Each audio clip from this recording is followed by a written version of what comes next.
안녕하세요, 홍씨입니다. 오늘은 소렌토 페이스리프트 디젤 시승기입니다. 이번 신형 소렌토는 하이브리드의 판매량이 압도적인데요. 그래도 디젤은 200만 원이나 싸다는 거. 그래서 오늘은 신형 소렌토의 타입별 가성비부터 성능감까지 모든 걸 분석해 보겠습니다. 먼저 이번 신형 소렌토는 하이브리드의 판매율이 과반을 차지하고 있습니다.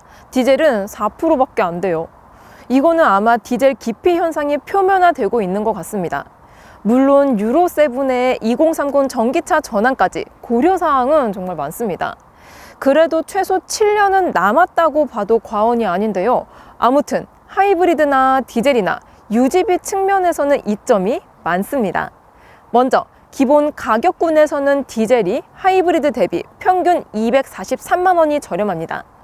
여기에 1년 2만 킬로 기준으로 유지비 차이를 더해보면은 일단 디젤은 가솔린 대비로 1년에 91만 원이 덜 듭니다. 대신 차값은 가솔린이 평균적으로 173만 원이 싸니까 2년까지는 가솔린이 싸게 먹힌다는 뜻인데요. 다음으로 디젤 대 하이브리드에선 연평균 40만 원 차이, 여기에 요소수 1년치인 20리터를 더했다고 해도 38만 원, 즉 하이브리드가 차값을 상쇄하는 기간은 동일 조건에서 6년을 타야 된다는 계산이 나옵니다. 참고로 도심 위주라면 하이브리드, 고속도로 위주라면 디젤이 유리해요. 물론 부가적인 요소도 있습니다. 일단 하이브리드 2류는 최대 143만 원의 세제 혜택이 있기 때문에 상세 기간을 단축시킬 수도 있고요. 디젤은 감가 방어도 어려워질 전망입니다. 근데 이건 반대로 말하자면 3년 내에 기변 또는 7년 이상을 운용한다면 디젤차의 찐득한 토크감을 마지막으로 느낄 수 있는 시점이라는 건데요. 여기에 변속기 차이도 있습니다. 신형 소렌토 디젤에 적용된 변속기는 8단 DCT, 4세대 때부터 도입된 습식 타입이라서 변속감이 부드럽다는 장점이 있고요. 단점으로는 DCT 특유의 꿀렁거림이 조금 있다는 점입니다. 그래도 펀치감은 확실히 저돌적이었어요. 반면에 하이브리드는 능동형 변속 제어 기술이 들어간 6단 자동이 들어갔는데요. 장점으로는 변속 속도가 빠르다는 점, 단점으로는 8단 대비 다단화 부족으로 실련비 손실이 있습니다. 토크 또한 디젤이 하이브리드 대비 7.4 토크가 높기 때문에 중형 SUV다운 돌진감이 좋았는데요. 아무튼 시승감은 잠시 후에 보여드리겠습니다. 자, 그래서 디자인도 다른 게 있냐? 특별한 점은 없습니다. 지금 보시는 차량은 시그니처 트림에 선루프를 포함한 거의 풀옵션 차량입니다. 실내 컬러는 올리브 브라운 컬러예요. 여기서 블랙 원톤도 선택을 할 수 있는데요. 하이브리드에서는 네이비 투톤으로 대체가 됩니다. 필러 컬러 같은 경우는 블랙 원톤에서는 그레이, 올리브 브라운에서는 지금 보시는 것처럼 블랙이 들어갑니다. 일단 실내 구성면에서는 기존 트렌디가 삭제되면서 12.3인치 내비나 스마트 크루즈, 고속도로 주행보조 같은 게 대거 기본화가 되었습니다. 따라서 하위 트림에서는 12.3인치 클러스터 옵션만 넣어도 지금 같은 커브드 디스플레이를 완성할 수 있어요. 참고로 산타페 대비로 보면은 시작 트림에선 소렌토가 열세하고요. 중간 트림에서는 소렌토가 약 열세, 최고 트림 역시 소렌토가 열세하긴 하지만 그만큼 산타페가 가격이 비싸기 때문에 차액으로 어느 정도의 보강은 할 수 있습니다. 자세한 보강 방법은 위쪽을 클릭해주세요. 2열의 경우에는 하이브리드는 배터리가 시트 하단에 깔려 있습니다. 그래서 실내 공간 차이는 거의 없다고 볼 수 있어요. 대신 디젤은 하이브리드 대비 최대 20kg가량 가볍기 때문에 이는 승차감과 연관이 있을 것 같습니다. 앞자리를 최대로 밀었을 때 165cm 여성 기준으로 레그룸은 2뼘 반 정도가 나오고요. 헤드룸은 주먹 2개 정도가 나옵니다. 편의 옵션으로는 USB C 타입 포트와 2열 썬커튼 등이 있고요. 선루프는 파노라마 타입이라서 산타페의 듀얼형 대비 채광 면적이 더 넓다는 장점이 있습니다. 그리고 이번 신형 소렌토는 아웃도어 활용성을 강화했는데요. 구형 대비 트레일러 패키지, 루프 크로스바 등이 추가가 되었습니다. 그래서 카라반이나 트레일러 견인, 자전거 적재가 용이해졌어요. 그 외에도 페이스 리프트로서의 변경점으로는 스키드 플레이트가 좀 더 늘어났고요. 후진등 위치가 바뀌면서 가이드 램프가 추가가 되었습니다. 트렁크 같은 경우는 기본적으로 705리터로 산타페 대비로는 20리터 정도 작기는 한데요. 실제로 보았을 때 실평수 차이는 크게 느껴지지 않습니다. 물론 이렇게 탔을 때 자잘자잘하게 이렇게 좌우에 걸리는 게 있고요. 특히 헤드룸 차이가 좀 많이 납니다. 확실히 이런 면에서는 산타페가 차박을 하기에 좀 더 좋게 느껴집니다. 자, 시승을 나가기 전에 하나만 더. 이번 신형 소렌토는 기존 가로용 램프를 세로용으로 바꾸면서 패밀리룩이 도입되었습니다. 그릴도 면적을 늘리면서 산타페 대비 노멀함을 강조한 것 같은데요.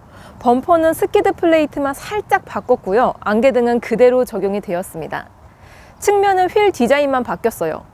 참고로 판매량은 소렌토가 19,000대, 산타페가 13,000대 수준으로 소렌토가 먼저 출시한 것 치고는 대중의 선택이 기울고 있는 것 같습니다. 자, 그럼 시승을 나가볼게요. 고! 짠! 더 뉴 소렌토 디젤을 타고 도로에 나왔습니다. 현재 제가 시승 중인 차량은 디젤의 4WD 20인치 휠 사양입니다. 오늘은 막히는 구간과 고속도로 구간, 또 노면이 안 좋은 구간까지 다양하게 가면서 이 소렌토 디젤의 성능감을 집중적으로 느껴보겠습니다. 현재는 스탑앤고, 이 ISG가 실행이 되어 있는 상태인데요. 요랬을 때는 뭐 엔진이 돌아가지 않기 때문에 정말 조용합니다. 파란불이 켜졌고요. 시동이 켜질 겁니다. 네, 아무래도 디젤 차량이다 보니까 가솔린 엔진에 비해서 첫 스타트 느낌은 조금 매캐한 감이 없지 않아 있습니다. 그래도 속도가 붙고 나서부터는 굉장히 경쾌하게 쭉 치고 나가는 편이에요. 정체가 시작되면서 살짝의 오르막길을 지금 주행 중이거든요. 그랬을 때 RPM은 거의 1000에서 엑셀링을 했을 때에만 한 1700 정도로 솟아오릅니다. 참고로 최대 토크 같은 경우는 1750rpm부터 터집니다.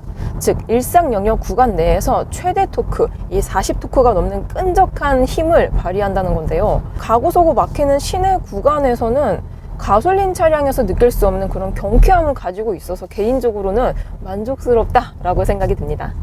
자, 드디어 고속도로에 진입을 했습니다. 시속 한 60에서 70km 정도로 주행 중이거든요. 요랬을 때 가속감 같은 경우는 조금만 이게 페달을 밟아도 훅훅 튀어나가는 타입이라서 그런지 정말 경쾌하게 느껴지고 있습니다.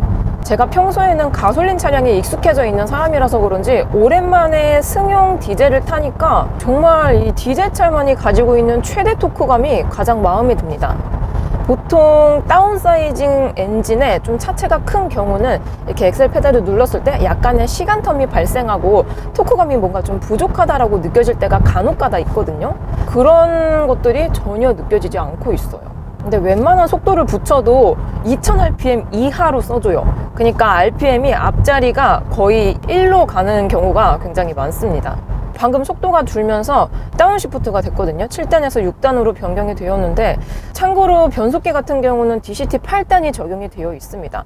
DCT 같은 경우는 듀얼 클러치 타입이다 보니까 일반적인 자동 변속기에 비해서 살짝의 이런 변속 느낌 같은 것들이 줄 수 있긴 한데 소렌토에 들어간 DCT 8단 같은 경우는 거의 자동 변속기와 준하는 그런 부드러운 변속감을 가지고 있다고 생각이 듭니다. 사실 이 RPM 게이지를 안 봤더라면 다운시프트가 되었는지 모를 정도로 부드러운 변속감을 가지고 있는 것 같습니다.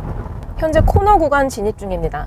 코너에서의 느낌은 엄청 예민하지도 않으면서 그렇다고 무디지도 않은 중간 타입에 맞춰져 있는 타입인 것 같습니다. 현재 지금 4륜이 들어간 모델을 시승 중이거든요. 좀 정직한 코너 선의 능력을 가지고 있을 거라고 예상을 했는데 이게 전륜 기반의 4WD다 보니까 언더스티어 경향이 살짝은 있습니다.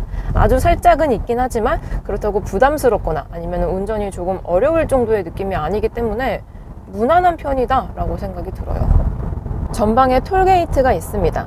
노면 방지턱, 이 소음을 보도록 해볼게요. 오. 지금 톨게이트, 노면 안 좋은 구간을 가고 있거든요.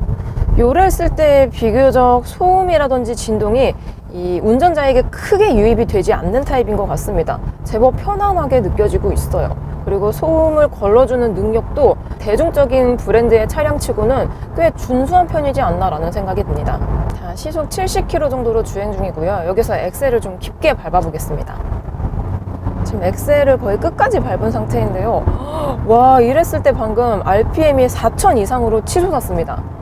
그러면서 속도를 내주기는 하는데 이 고속 영역에서는 또 가솔린 차량들과 또 다른 이런 차이점이 있습니다.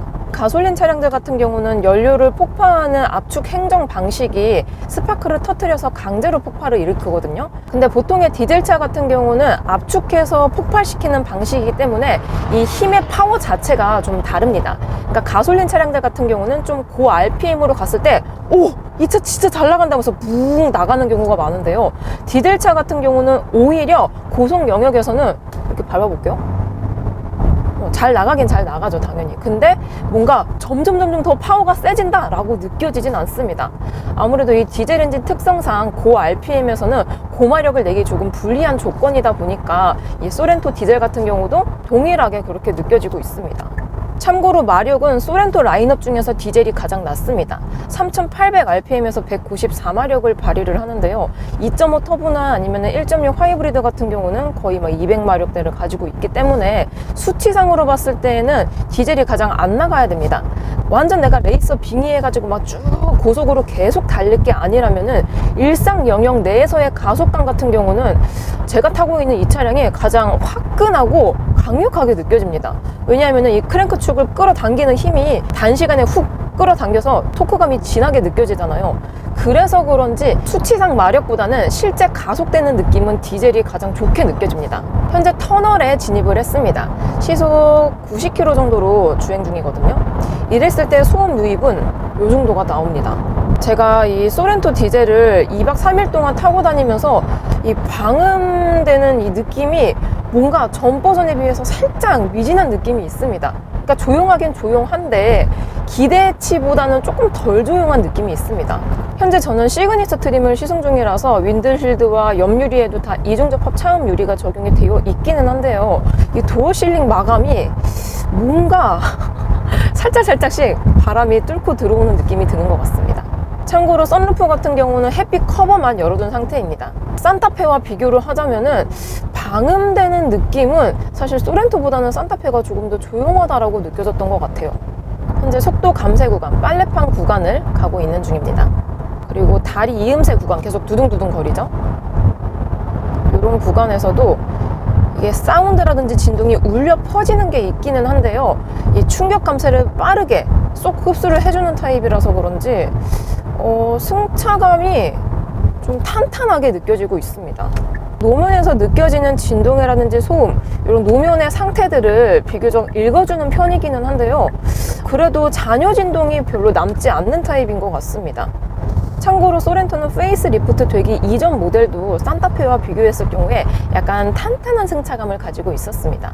보통 승차감 같은 경우는 서스펜션은 어떤 방식이나 어떤 브랜드를 사용을 하느냐에 따라서 달라지기도 하지만 이 댐핑을 얼마나 느슨하게 해놨냐 아니면 타이트하게 조여놨냐 요거에 따라서도 승차감이 조금 차이가 납니다.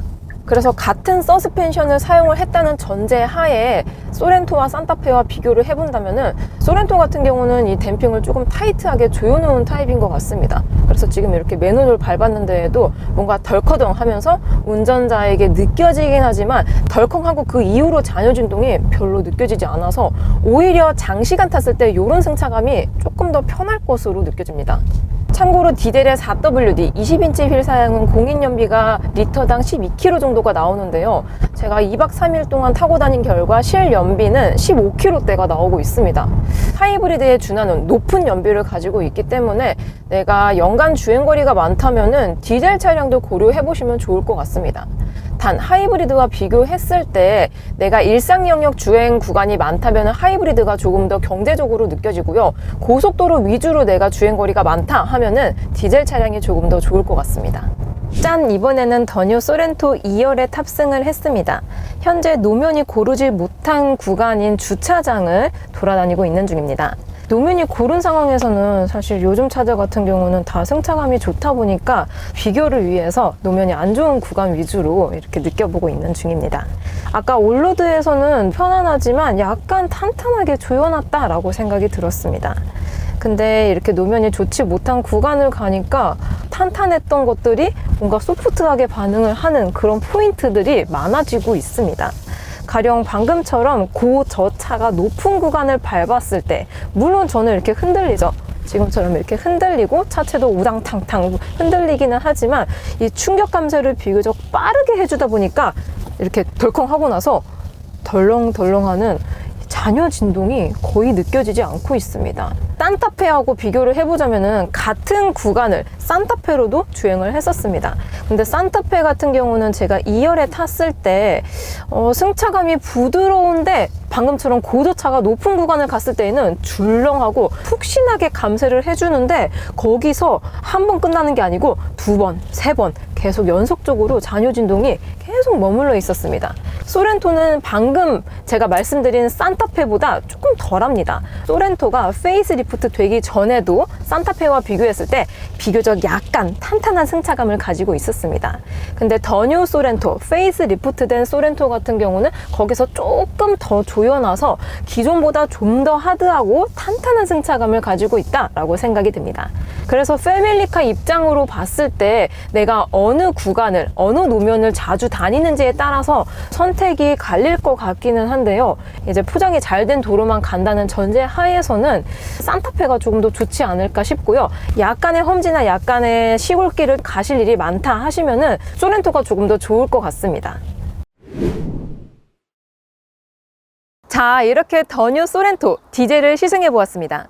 소렌토의 에어백은 센터 사이드 에어백 포함 총 10개가 되고요. 충돌 테스트는 구형 기준 우리나라 KNCAP에서 90.0점으로 1등급, 미국 IIHS에서 2022 탑 세이프티 픽을 기록했습니다. 리콜 사항은 아직은 없고요. 주요 불만 사항으로는 하이브리드 출고 지연 및 블랙시트 선택 불가 등이 있습니다. 마지막으로 홍 씨의 총평, 소렌토 디젤 어떻냐? 일단 가성비 측면에서는 3년 내에 빨리 청산하는 게 좋습니다. 그게 아니라면 6, 7년 이상 최대로 운영하셔야 되고요. 추천 견적으로는 디젤은 노블레스 조합, 하이브리드는 프레스티지 조합입니다. 인기 조합 대비 외장은 그대로 가면서 에이다스를 살짝 타협한 구성인데요. 이 이상이라면 그냥 위트림을 가시는 게 좋습니다. 끝으로 소렌토는 산타페 대비 디자인과 디젤 선택권이 장점이고요. 단점으로는 공간 및 트렁크라고 생각이 됩니다.